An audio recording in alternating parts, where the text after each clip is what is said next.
దేవుని ఘనమైన నామమునకు మహిమ కలుగునుగాక.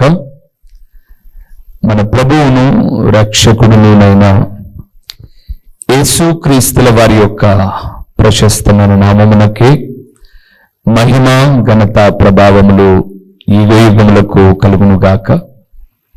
సర్వాధికారి అయిన దేవుని మాటలు వినుటకు దేవుని పాద సన్నిధిలో కూర్చున్నటువంటి దేవుని ప్రియబిడ్డలైన మీ అందరికీ కూడా మన ప్రభు అయిన యేసుక్రీస్తు పేరట శుభవందనములు తెలియచేయచ్చు ఉన్నాను. దేవుని వాక్యమును ప్రేమించు వారిని నా దేవుడు ప్రేమించేవాడుగా మాత్రమే కాక మెండైన దీవెనలతో తృప్తిపరిచేవాడుగా ఉన్నాడు.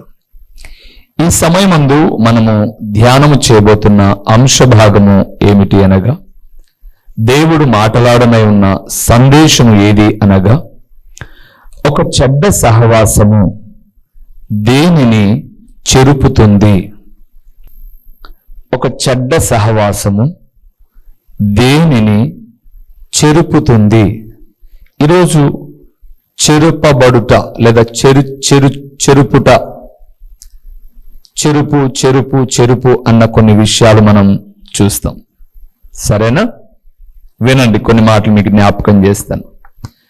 అప్పుడప్పుడు కొన్ని గోడల మీద లారీలు లేదా ట్రాక్టర్లు, ఆటోలు వెనక సైడు ఒక మాట రాసింటారు, చెడపకురా చెడేవు. గోడల మీదనో లారీల మీద ఎక్కువగా, వాహనాల మీద ఎక్కువగా మనం చూస్తాం. రే చెడగొట్టగాకు, చెడిపోతావు అని అర్థం. అందుకే చెడపకురా చెడేవు అని వెనకల రాసి ఉంటారు. అలాంటి మాటలు మనం చూసినప్పుడు చదువుకుంటాం, వెళ్ళిపోతాం. వారు ఎప్పుడో వాహనం కొన్న తర్వాత రాసుకున్నారు. వాహనాలు రాకముందుగానే, వాహనాలు కనిపెట్టక ముందుగానే ఈ బైబిల్ గ్రంథం ఉంది. అప్పుడే ఆయన తన భక్తుల ద్వారా తెలియజేసిన మాటలు ఇందులో ఉన్నాయి. చూద్దాం ఒక మాట. కొరింథీయులకు రాసిన మొదటి పత్రిక 15వ అధ్యాయము 33వ వచనం. చాలా పర్యాయములు మనం ఈ మాట చదువుకున్నాం. ఈరోజు ఇలాంటి సందేశం నేను ఇదివరకు ఒకసారి చెప్పాను, కానీ మరలా ఒకసారి ఈ మాటలు ప్రభు మన వినికిడిలో మనల్ని ఆత్మీయముగా బలపరచుట కొరకై మాట్లాడనై ఉన్నాడు. 15వ అధ్యాయము కొరింథీయులకు రాసిన మొదటి పత్రిక 33వ వచనాన్ని చదువుకున్నాం. మోసపోకుడి దుష్ట సాంగత్యము మంచి నడవడిని చెరుపును. నేను చెప్పాను కదండి, ఈరోజు చదివే చోట చెరుపును, చెడగొట్టును, ఈ మాటలే మనం చూస్తాం. వాహనం కనిపెట్టక ముందుగానే కొన్ని వేల సంవత్సరాల క్రితం యేసు ప్రభుల వారు ఈ భూమి మీదకి వచ్చి ఆయన ఆరోహణం అయిపోయిన తర్వాత అపోస్తలుడైన పౌలు, యేసు ప్రభుల వారు 33.5 సంవత్సరాలు ఉన్నారు. ఆయన ఆరోహణమైన తర్వాత ఈ గ్రంథము క్రీస్తు శకము, అంటే యేసు ప్రభుల వారు వచ్చిన తర్వాత, క్రీస్తు పూర్వం కాదు, యేసు ప్రభుల వారు వచ్చిన తర్వాత 59వ సంవత్సరంలో ఈ గ్రంథాన్ని రాశాడు పౌలు భక్తుడు. అంటే దాదాపు ఇప్పటికి 2985 పైబడిన సంవత్సరాలయ్యి. అప్పటికి వాహనాలు లేవు. అందుకే నేను వాహనాల మీద ఉన్న రాత కన్నా దేవుడు రాసిన రాత చాలా గొప్పది. ఆయన అన్నాడు, దుష్ట సాంగత్యము మంచి నడవడిని చెడగొడుతుంది అన్నాడు. ఈ మాట ఎవరు చెప్తున్నారు? మంచి నడవడి కలిగిన పౌలు చెప్తున్నాడు. త్రాగుడుపోతాడు వచ్చి, రే తాగాకరా చెడిపోతావు అంటే, ముందు నువ్వు చూసుకోరా అంటావు, ముందు నువ్వు మారరా అంటావు, ముందు నువ్వు బాగుపడరా అని అంటాడు. ఈ పక్కన ఇంకొక త్రాగుడుపోతాడు. కానీ మంచివాడు చెప్పినప్పుడు ఒకవేళ నా ఇష్టం అంటాడో, నేను ఇంతే అంటాడో, అది వేరే విషయం, కానీ నువ్వు మారరా అని అన్నాడు. అందుకే మంచి నడవడి కలిగినటువంటి భక్తుడు పౌలయ్య మాట్లాడుతున్నాడు. ఒక చెడ్డ సహవాసం మంచి జీవితాన్ని చెడగొడుతుంది అని అన్నాడు. ఆ మాటకు అర్థం ఏమేం చెడగొడుతుంది చెడ్డవాడు? ఇంకొక మాట కూడా మీకు చూపిస్తాను. 2వ పాఠం చదివాం కదండి. ప్రసంగి గ్రంథం 9వ అధ్యాయము. ప్రసంగి గ్రంథం 9వ అధ్యాయము 18వ వచనాన్ని చదువుదాం ఒకసారి. 18వ వచనాన్ని, ప్రసంగి గ్రంథం 9వ అధ్యాయము 18వ వచనాన్ని చదువుతున్నాం. యుద్ధాయుధముల కంటే జ్ఞానము శ్రేష్టము. ఓకే. ఒక పాపాత్ముడు అనేక సందేశం చెప్పాను ఒకసారి పాపాత్ముని గురించి. ఒక పాపాత్ముడు అనేకమైన మంచి పనులను చెరుపును. చెడిపోయిన వారే చెడగొడతారు తప్ప మంచివారు ఎప్పుడు ఎవరిని ఏం చేయరు? చెడగొట్టరు. మీకు అర్థం కావడానికి చెప్తాను. ఈరోజు మీరు మీ ఇంటికి కొంచెం ఖర్చైనా ఒక 2 కేజీలు యాపిల్ పండ్లు తెచ్చుకోండి. ఆ యాపిల్ పండ్లలో చెడిపోయిన ఒక పండును పెట్టండి. దానిపైన ఈగలు అవి వాలకోకుండా కావాలంటే ఒక నెట్టు కూడా మీరు పెట్టండి. రేపటి దినాన మీరు ఆ నెట్టు ఓపెన్ చేసి ఈ చెడిపోయిన పండు వద్దులే ఇంకా తీసేద్దాం అని అనుకుంటే ఆ చెడిపోయిన పండు ప్రక్కన దానికి అంటుకొని ఉన్న దాన్ని కూడా ఏం చేసింటది? చెడగొట్టింటది. అందుకే లోకంలో ఒక నానుడుంది కదా, తాను చెడిన కోతి అట వనమంతా ఏం చేసిందట? చెడగొట్టేసింది. అందుకే ఒక చెడ్డ సహవాసం దేనిని చెరుపుతుందో, ఈరోజు చాలా విషయాలు మనం చెరపబడేవి. మన పిల్లలకు చక్కగా తల దూగి నూనె పెట్టి మంచిగా తల దూకొని పోయిన తర్వాత ఒక అర్ధగంటకి ఇంటికి వచ్చేసరికి అంత చెడగొట్టేసి, ఏంట్రా తలాట జడుపుకున్నావు అంటాం. వాడు నెత్తన చేయిబెట్టి చెడుపుకున్నాడా, ఇంకొకడు తల మీద చేయిబెట్టి చెడిపారా తర్వాత విషయం. చెడిపేసుకున్నావేంటి అని అంటాం. చెడగొట్టే స్వభావం కలిగిన వారు ఎప్పుడు చెడగొడతారు. మంచివారు ఎప్పుడు మేలే చేస్తారు. ఏమేమి చెడగొడతారు? క్రాప్న, డ్రెస్న, ఇవి కాదు. కొన్ని చూద్దాం. మొదటి విషయానికి వెళ్దాం. 2 వాక్య భాగంలోనికి వెళ్దాం. అపోస్తుల కార్యములు 15వ అధ్యాయము 24వ వచనము. అపోస్తుల కార్యములు 15వ అధ్యాయము 24వ వచనాన్ని మనం చూద్దాం. కొందరు మా యొద్ద నుండి వెళ్ళి తమ బోధ చేత మిమ్మల్ని కలవరపరిచి, ఎవరినట? తమ బోధ చేత కలవరపరిచి మీ మనసులను అండర్లైన్ చేసుకోండి. మీ మనస్సులను చెరుపుచున్నారని వింటిని. వారికి మేము అధికారం ఇచ్చి ఉండలేదు. చాలు ప్రియులారా. 2 వ్యక్తులు మీకు పైన కనిపిస్తారు. తర్వాత వారి పేర్లు ఏంటి అని మనం చూస్తే, హుమేనై, ఫిలేతు అనబడేటటువంటి వారు వీళ్ళు. హుమేనై, ఫిలేతు అనబడేటటువంటి 2 వ్యక్తులు. తలలు ఎప్పటి విన్నాం. దేవుడు మాట్లాడుతూ అంటున్నాడు, వారట 24వ వచనంలో, కొందరు మా యొద్ద నుండి వెళ్ళి తమ బోధ చేత మిమ్మల్ని కలవరపరిచి దేని చెరుపుతారట? మనస్సును. మనిషిని కాదు ప్రియులారా, మనస్సును. మనస్సు చెరపబడితే, మనస్సు చెడిపోతే మనిషి ఆటోమేటిక్గా ఏమైపోతాడు? చెడిపోతాడు. బైబిల్ గ్రంథంలో జ్ఞాని అయినటువంటి సొలొమోను తర్వాత మీరు 16వ అధ్యాయం 30-31 వచనాన్ని చూస్తే, పట్టణము పట్టుకొని వానికన్నా తన మనస్సును స్వాధీనపరుచుకున్న వాడు శ్రేష్ఠుడు అన్నాడు. ఈరోజు ప్రభునందు ప్రియులారా, ఎప్పుడైనా ఒక మనిషి చెడిపోవాలి అని అంటే అతను చెడిపోక ముందుగా అతని మనస్సు మీద దాడి చేస్తాడు అపవాది. అబద్ధమైనటువంటి బోధ చేత అని రాయబడింది. అందుకే పౌలు అన్నాడు, మేము పంపలేవాలను. ఎందుకంటే మేము పంపి స్వార్థ ప్రకటించమని చెప్పామనుకుంటారేమో మీరు. ఆ హుమెనైను ఫిలేతు అనబడే వాళ్ళను మేము పంపలా. వాళ్ళు మనస్సులను చెడగొట్టడానికి. అవును, ఈరోజు మనం చూస్తున్నప్పుడు వాక్యం ఒకలాగా చెబుతున్నప్పుడు ఒకలాగా మాట్లాడుతూ ఏం పర్లేదులే, వాక్యం దేవుందిలే, దేవుడు ఎన్నో చెప్తాడబ్బా, అవన్నీ అవుతాయా? ఎవరు వీళ్ళు? మనస్సును చెడగొట్టేవాళ్ళు. ఇదే స్థానిక సంఘంలో ఒకానొక సందర్భంలో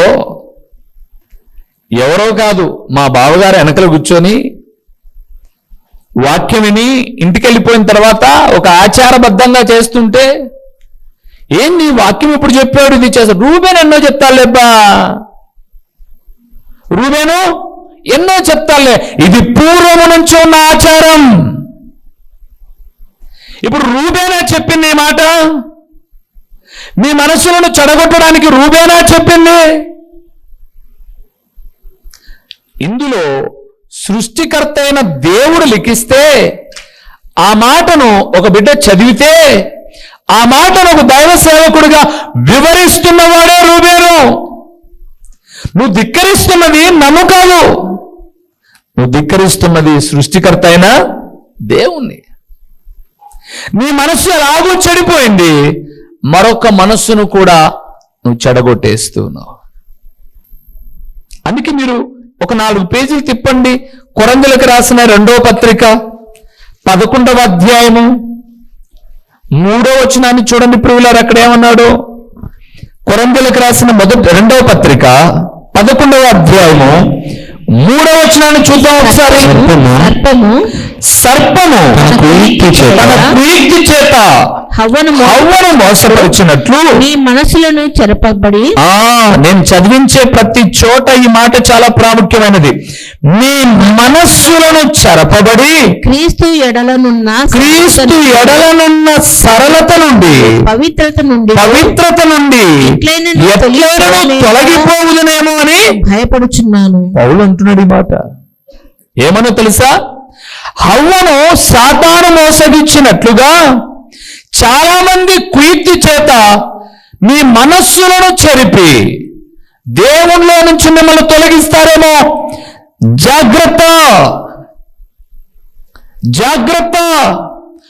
హవ్వకు ఆనాడు ఆశ చూపాడు అపవాది, ఈ పండు తింటే మీరేమవుతారు? దేవతలు అవుతారు, మీరు అయిపోతారు అన్నాడు.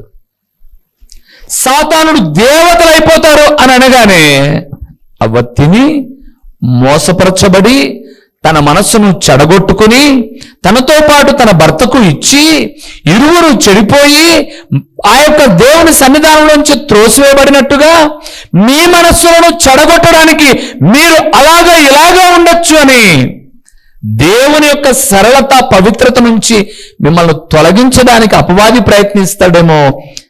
బీ కేర్ఫుల్ అన్నాడు. జాగ్రత్త. మరలా జ్ఞాపకం చేస్తున్నాను ప్రియులారా, మనస్సు చెడిపోతే మనిషి చెడిపోతాడు. అందుకే మనస్సు చెరిపేటటువంటివి ఏవి కూడా మన దగ్గరికి రాకుండా జాగ్రత్త పడాలి, జాగ్రత్త పడాలి.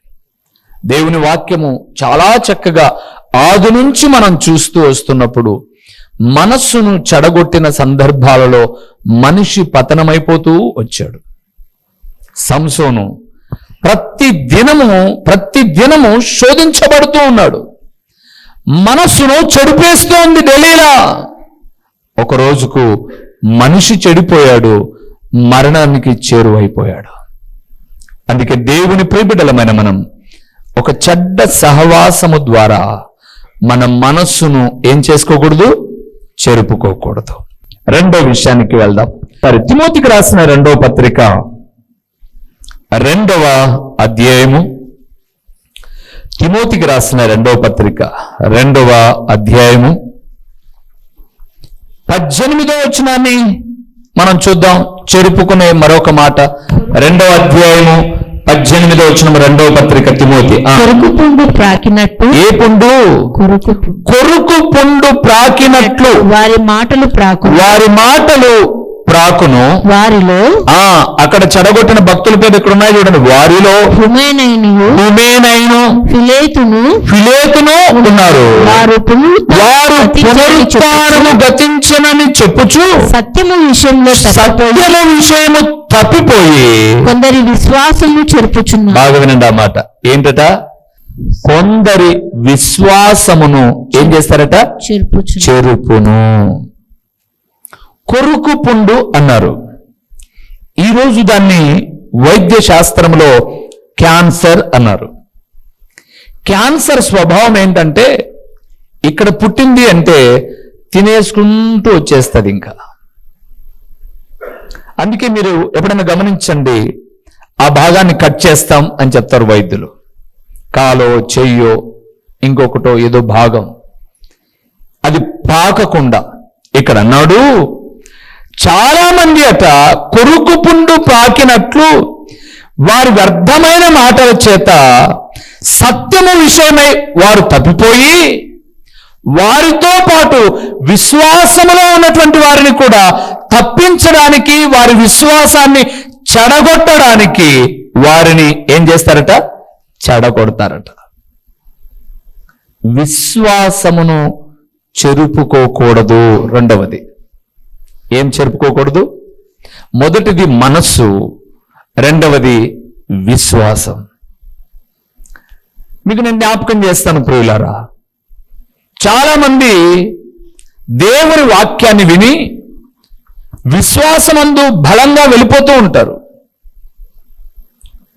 ఉదాహరణకు మీకు ఒక మాట జ్ఞాపకం చేస్తాను.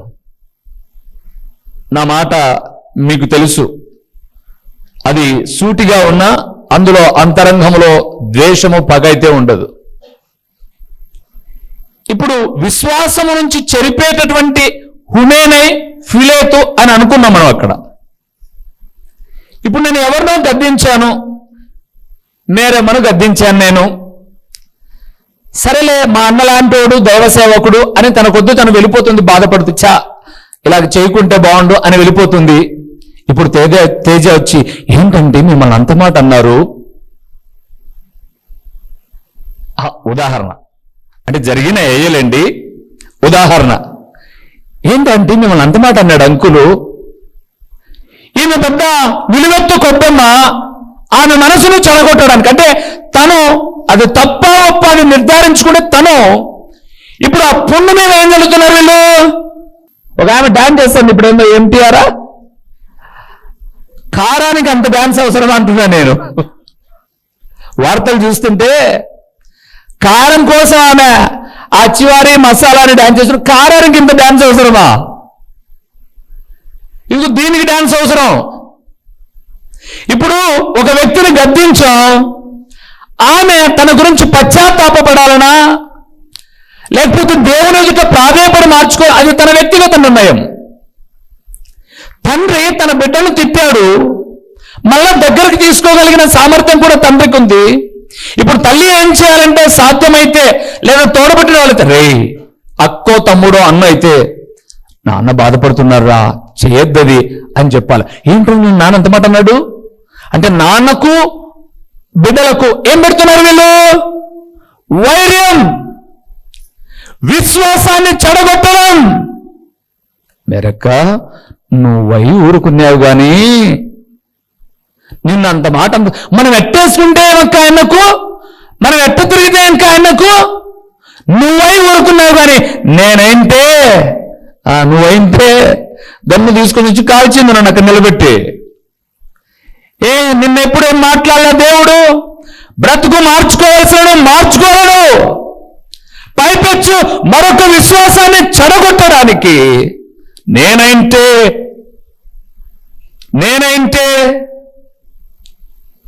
రెండు రాష్ట్రాలకు ముఖ్యమంత్రిగా ఉన్న వ్యక్తి నా ఎదురుగా కూర్చొని ఉంటే బాప్టిజం లేకోకుండా, రక్షణ లేకోకుండా, ఎలాంటి కూడికలో ఉండి ఎన్ని పర్యాయములు జ్ఞాపకం చేసుకున్నా నరకం తప్ప జీవం లేదు అని చెప్పిన వ్యక్తిని నేను సేవకునిగా అయిపోయింది. ఈరోజు నీ ఉద్యోగంతో పోయిందన్నారు. నా ఉద్యోగం పోలా. పెద్దామె విజయలక్ష్మమ్మ వచ్చి ప్రార్థన చేయండి బాబు, ఈసారికి మళ్ళా ముఖ్యమంత్రిగా గెలవగానే నేను అయ్యా మేమందరం యెరూషలేం వెళ్ళి బ్యాప్టిజం తీసుకోవాలి, వాళ్ళందరికీ బ్యాప్టిజం ఇవ్వాలనుకుంటున్నాం, ప్రార్థన చేయండి అనేది స్వీకరించే మనసు ఉంటే విశ్వాసాన్ని చెరుపుకోరు, విశ్వాసాన్ని పెంచుకుంటారు. నా స్వభావం ప్రియులారా, 100 మంది ఉన్నా 10 మంది ఉన్నా ఎవరు లేకుండా కెమెరా ముందు లాగా నిలబడి మాట్లాడినా దేవుడు ఏం చెప్పమన్నదో అది చెప్తాను తప్ప వ్యక్తిగత దూషణలు కానీ చెడగొట్టే మాటలు కానీ చెప్పను, చెడగొట్టను ప్రియులారా. ఎవరిని బాగుపరిచే సేవకునే తప్ప నేను చెడగొట్టే సేవకునైతే కాదు. పలానా ఆయన బోధన బట్టి మేము చెడిపోయాం, మా విశ్వాసం చెడిపోయింది అని నా 26 సంవత్సరాల సేవలో నేను తిరిగిన ఈ చుట్టుపక్కల గ్రామాలన్నిట్లో ఒక్కరితో చెప్పించిన ఈ మైకు పక్కన పెట్టి అక్కడ కూర్చొని వింటాంగా. ఆయన వాక్యం మేము త్రాగుడు మానడానికి కారణమైంది, ఆయన వాక్యం మేము భార్యాభర్తలు కలుసుకోవడానికి ప్రారంభమైంది, ఆయన వాక్యం చెప్పిన వాక్యం మా విశ్వాసాన్ని వృద్ధిపరిచింది, మా వస్త్రధారణ మెరుగైంది, మా జీవితము దీవెనకరంగా మలచబడింది అన్న మాటలే దేవుడు ఈరోజు నిలబెడుతున్నది. అందుకే విశ్వాసాన్ని చెరుపుకోమాకండి. మీ ఇంటికి వచ్చి, మీ వ్యక్తిగత జీవితాలకు వచ్చి మీ విశ్వాసాన్ని చెడగొట్టే అనేక సందర్భాలు అపవాది పుట్టిస్తాడు. బైబిల్ పట్టిన ప్రతి ఒక్కరూ భక్తులు కాదు. బైబిల్ పట్టిన ప్రతి ఒక్కరూ భక్తి అనుకోవడం మీ తప్పు. అంతరంగంలో భక్తికి భిన్నంగా ఏమి దాగి ఉందో వ్యక్తి మార్పును బట్టి తెలుసుకుంటామండి. అందుకే పౌలు ఒక మాట అన్నాడు, చూస్తారా? హెబ్రీయులకు రాసిన పత్రిక 3వ అధ్యాయము 15వ వచనాన్ని ఒకసారి చూద్దాం ప్రియులారా. హెబ్రీయులకు రాసిన పత్రిక 3వ అధ్యాయము 13, 15 కలిసి ఉన్నాయి, పర్లేదు. 13 నుంచి చదువుదాం, ఏం తప్పేముంది, వాక్యాన్ని విన్నాం జాగ్రత్త. మీరు ఆయన శబ్దమును మీరు ఆయన శబ్దమును వినిన యెడల కోపము పుట్టించినప్పటి వలె హృదయములను కఠినపరచుకొనకుడని ఆయన చెప్పెను గనుక పాపం వలన కలుగు బాధ చేత అద్భుతకరమైన మాటలు అండి. ఈ మాటలు పాపము వలన కలుగు భ్రమ చేత మీరు ఎవరు కఠినపరచబడుతున్నట్టు నేను సమయం ఉండగానే ప్రతిదినము ఒకరికొకరు ఏం చెప్పాలంటే చెప్పుకున్నాడు. మరి చెప్పొద్దంటున్నారే. బైబిల్ ఏమో ఒకరికొకరు బుద్ధి చెప్పుకుంటారా అంటే, ఆ బుద్ధి మాకొద్దంటే ఒకరికొకరు బుద్ధి చెప్పుకునుడు. ఏలయనగా మొదట నుండి మనకున్న దృఢ విశ్వాసము అంతము మట్టుకు గట్టిగా చేపట్టిన ఎడలనే క్రీస్తులో పాలివారమై బుద్ధి చెబుతున్నప్పుడు బుద్ధి మార్చుకొని మొదట ఉన్న విశ్వాసం ఎంతవరకు ఉండాలంట? చచ్చిపోయేంత వరకు ఉంటే క్రీస్తులో ఉంటామంట. దానికి ఆయన వాడిన పదం ఏంటంటే మొదటి నుంచి మనకున్న దృఢ విశ్వాసము అన్నాడు. దృఢ అంటే గట్టి బలమైన విశ్వాసం. ప్రభుని నమ్ముకున్నప్పుడు కొత్తలో బలం ఉంటుంది చూడండి. ప్రతిదానికి ప్రార్థన, ఓ తెగ భక్తి సన్నగిలిపోకూడదు ప్రియులారా. భక్తి సన్నగిలిపోకూడదు. ఏమన్నా నేను ఈరోజు చెప్తున్నాను వాక్యము, ఒక 15-16 ఏళ్ల నుంచి మీరు వస్తున్నారు మందిరానికి అనుకుందాం. ఈ మందిరం కట్టి 20 సంవత్సరాలు అయింది. అంతకుముందు వేరే చోటు ఉన్నాం, 20 సంవత్సరాల నుంచి విశ్వాసులుగా ఉన్న వాళ్ళు ఉన్నారు, 15-16 సంవత్సరాలు విశ్వాసులుగా ఉన్నవారు ఉన్నారు. ఈ రోజు గద్దింప నాది, మీ విశ్వాసాన్ని బలపరచుటకు, నన్ను నేను సరిచేసుకొనుటకు, ఎప్పుడు దృఢ విశ్వాసములో మిమ్మల్ని నిలబెట్టుటకు, నన్ను నేను నిలబడుకొనుటకు ఎప్పటికప్పుడు ఒకరికి ఒకరు బుద్ధి చెప్పుకోవడమే. బుద్ధి లేని పనులు నేనేమైనా చేస్తే చెప్తే నేను తీసుకుంటా.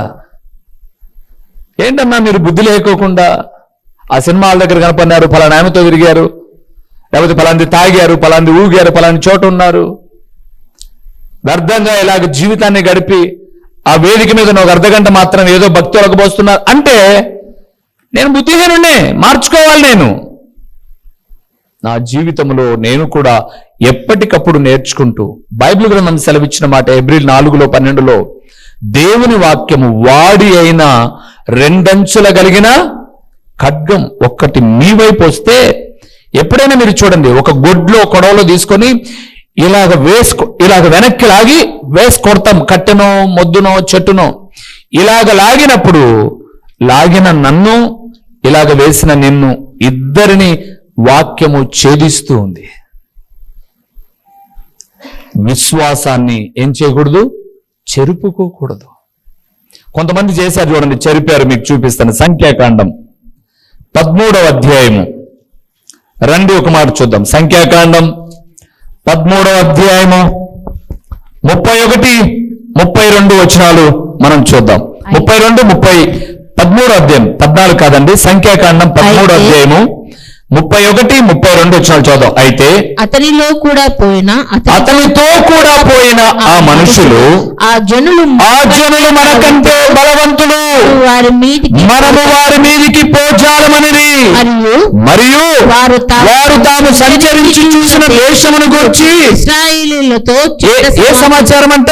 చెడ్డ సమాచారము చెప్పి, మేము సంచరించి చూసిన దేశము, తన నివాసులను భక్షించు దేశము, దానిలో మాకు కనబడిన జనులందరూ ఉన్నత దేహులు, అక్కడ నెఫీలీయులు సంబంధులైన అనాకు వంశ నెఫీలీయులను చూచుకుని మా దృష్టికి మేము మిడతలవలే ఉంటుంది, వారి దృష్టికి అట్లే ఉంటుమనిది.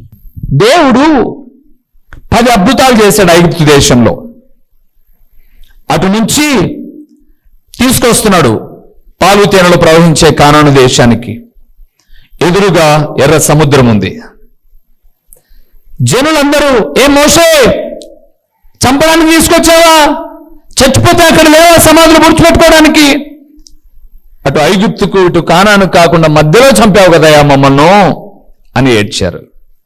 మా చిరునామా దైవజనుడు బ్రదర్ ఓ రూబేన్ గారు, క్రీస్తు ప్రార్థనా మందిరం, డోర్ నెంబర్ 1-10-386, నగరిగుట్ట, పులివెందుల, కడప జిల్లా. మీ ప్రార్థన అవసరాల కొరకై సెల్ నంబర్ 9989067409.